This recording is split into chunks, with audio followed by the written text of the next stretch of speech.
नमस्कार दोस्तों, बहुत बहुत स्वागत है आपका विक्ट्री ऑफ IS-20 में। दोस्तों, आज के इस वीडियो में हम लोग बात करने वाले हैं आर्कटिक क्षेत्र में तेल रिसाव की घटना के बारे में। देखिए दोस्तों, जो आर्कटिक क्षेत्र है ये पूरा का पूरा बर्फ से जमा हुआ एक क्षेत्र है। यहाँ पर सर्वाधिक मात्रा में ठंड पड़ती है, इस कारण ये महासागर जो है यहाँ पर सबसे ज्यादा बर्फ जमा हो जाती है। तो दोस्तों, यहाँ पर बात ये है कि आर्कटिक क्षेत्र में तेल रिसाव की घटना काफी लंबे समय से चली आ रही है। और दोस्तों, आप लोगों को पता होगा कि जो आर्कटिक क्षेत्र है ये पारिस्थितिकी रूप से बहुत ही संवेदनशील क्षेत्र है। इसलिए दोस्तों, यहाँ पर यदि तेल रिसाव जैसी घटनाएं हो रही हैं तो यहाँ के पर्यावरण पर, यहाँ के पारिस्थितिक तंत्र पर बहुत ही हानिकारक प्रभाव पड़ेगा। तो दोस्तों, चलिए आज हम इसी टॉपिक पर बात करने वाले हैं। देखिए दोस्तों, रूस के आर्कटिक क्षेत्र में, ठीक है, जो रूस कंट्री है, रूस के आर्कटिक क्षेत्र में अंबरनाया नदी, वहां पर एक नदी बहती है जिसका नाम है अंबरनाया नदी। ठीक है, ये रूस की स्थानीय नदी है। तो दोस्तों, इस नदी पर तेल रिसाव की घटना पाई गई है। ठीक है, अंबरनाया नदी में तेल रिसाव। अब दोस्तों देखिए, ये तेल रिसाव आखिर हो कहां से रहा है। तो देखिए, जो आर्कटिक सर्कल के पास में नोरिल्स्क नगर है, ठीक है, आर्कटिक सर्कल के पास में ही, आर्कटिक क्षेत्र के पास में ही एक नगर है जिसका नाम है नोरिल्स्क नगर, रूस में। ठीक है, तो इस नगर में स्थित बिजली संयंत्र के ईंधन टैंक के गिरने के कारण, ठीक है, इस नगर पर एक संयंत्र, बिजली संयंत्र लगा हुआ है। तो वहां पर एक ईंधन टैंक है जहां से वो बिजली बनती है। तो उसी ईंधन टैंक के फटने के कारण या नदी में गिरने के कारण, ठीक है, तो इसी कारण से यहाँ पर इस नदी में तेल का बहाव या तेल का रिसाव हुआ है। और दोस्तों, इसी घटना के परिणाम स्वरूप जो रूस के राष्ट्रपति हैं उन्होंने वहां पर आपातकाल की घोषणा भी कर दी है। तो दोस्तों, जब रूस के राष्ट्रपति ने वहां पर आपातकाल की घोषणा की है तो आप लोग इस तेल रिसाव की घटना का और इसके हानिकारक प्रभावों का अंदाजा आप लगा सकते हैं। तो चलिए दोस्तों, देखते हैं आर्कटिक क्षेत्र में जो तेल रिसाव की घटना हो रही है तो उसके प्रभाव क्या क्या पड़ेंगे। आखिर आर्कटिक क्षेत्र पर इस तेल रिसाव का क्या प्रभाव पड़ने वाला है। तो दोस्तों देखिए, पहला प्रभाव है आर्कटिक समुद्री पारिस्थितिक तंत्र के लिए दीर्घ काल तक जोखिम का कारण ये बन सकता है। जो आर्कटिक क्षेत्र का समुद्री पारिस्थितिक तंत्र है वहां के लिए ये तेल रिसाव की घटना एक लंबे समय तक जोखिम का कारण बन सकती है। ठीक है, वहां के जो जीव हैं वो एक लंबे समय तक नष्ट धीरे धीरे होते रहेंगे, क्योंकि ये जो तेल रिसाव हो रहा है ये वहां के समुद्री जीवों के लिए, पारिस्थितिक तंत्र के लिए, वहां की प्राकृतिक वनस्पति के लिए ये सब बहुत ही हानिकारक है। ठीक है, तो ये दीर्घ काल तक यानी कि लंबे समय तक जोखिम या खतरे का कारण बन सकता है।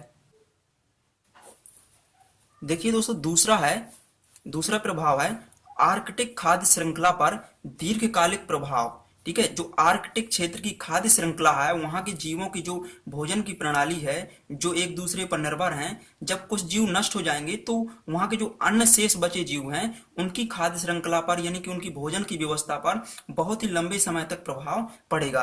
क्योंकि आप लोगों को पता है कि जो आर्कटिक क्षेत्र है यहाँ पर सबसे ज्यादा बर्फ का जमाव है। ठीक है, तो बर्फ से ढके वातावरण में तेल का प्रभाव जीवों के लिए अधिक विनाशकारी हो सकता है। ठीक है, तो इसको आप लोग याद रखिए। अगला इसका प्रभाव है, देखिए, शून्य से कम तापमान के कारण। अब देखिए, जो आर्कटिक क्षेत्र है वहां का तापमान तो आप लोगों को पता ही होगा कि -डिग्री सेल्सियस में रहता है।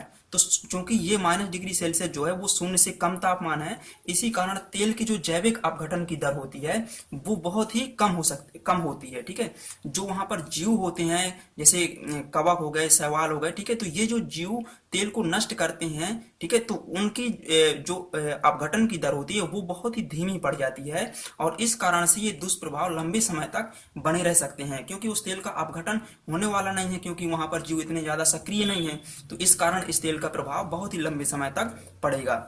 तो दोस्तों, ये तो थे इसके दुष्प्रभाव। ठीक है, अब दोस्तों देखते हैं आर्कटिक क्षेत्र की अधिक सुभेद्यता के कारण। आखिर आर्कटिक क्षेत्र इतना संवेदनशील क्यों है। यदि ये कहीं और किसी अन्य महासागर में तेल रिसाव हो रहा होता तो वो इतना ज्यादा हानिकारक नहीं था जितना कि आर्कटिक क्षेत्र में ये तेल रिसाव की घटना हानिकारक प्रभाव उत्पन्न करती है। तो देखिए, इसका सुभेद्यता का पहला कारण है तेल खाने वाले जीवाणुओं की वृद्धि दर बर्फ के ठंडे तापमान में धीमी पड़ जाती है। ठीक है, जो तेल को खाने वाले जीवाणु होती हैं तो वहां पर क्योंकि आप लोगों को पता है कि वहां पर सबसे ज्यादा बर्फ जमा है, ठीक है। तो बर्फ जमा है, इस कारण वहां पर वातावरण पूरा ठंडा रहता है, वहां का पूरा माहौल ठंडा है। इस कारण जो वहां पर तेल खाने वाले जीव होते हैं उनके विकास की दर बहुत ही धीमी पड़ जाती है। इस कारण वो उस तेल का वो अपघटन नहीं कर पाते हैं, और यही कारण है कि उनका प्रभाव भी लंबे समय तक बना रहता है, और उसके दुष्परिणाम भी लंबे समय तक हमें देखने को मिलेंगे। और दूसरा इसका कारण है लहरों की कमी, क्योंकि ये पूरा समुद्री क्षेत्र है, जो ये आर्कटिक महासागर, ये पूरा बर्फ से ढका हुआ है, ठीक है। तो इस कारण वहां पर लहरों की बहुत ज्यादा कमी रहती है, और लहरों की कमी के कारण ही इसकी सुभेद्यता के और भी चांस बन जाते हैं, ठीक है। तो अगला कारण यह ये है लहरों की कमी। और दोस्तों लास्ट इसका रीजन है जो अधिक संवेदनशील है ये आर्कटिक क्षेत्र, इसका रीजन है पोषक तत्वों जैसे नाइट्रोजन व फास्फोरस की कमी। अब देखिए दोस्तों, जो नाइट्रोजन और फास्फोरस पोषक तत्व होते हैं, ये एक्चुअली इनका काम क्या होता है कि ये शैवाल और जीवाणुओं की वृद्धि में सहायक होते हैं, ठीक है। ये जो पोषक तत्व होते हैं नाइट्रोजन और फास्फोरस, ये शैवाल और जीवाणुओं की वृद्धि में सहायक होते हैं ये पोषक तत्व। और चूंकि यहाँ पर ठंडी अधिक होने के कारण नाइट्रोजन और फास्फोरस पोषक तत्वों की कमी पाई जाती है, और इस कारण से शैवाल और अन्य जीवाणु वहां पर विकसित नहीं हो पाएंगे। जब शैवाल और अन्य जीवाणु वहां पर विकसित नहीं हो पाएंगे तो ये जीवाणु फिर उस तेल को नष्ट कैसे कर पाएंगे, उस तेल का अपघटन कैसे कर पाएंगे। तो यही अंतिम कारण है आर्कटिक क्षेत्र की अधिक सुभेद्यता का।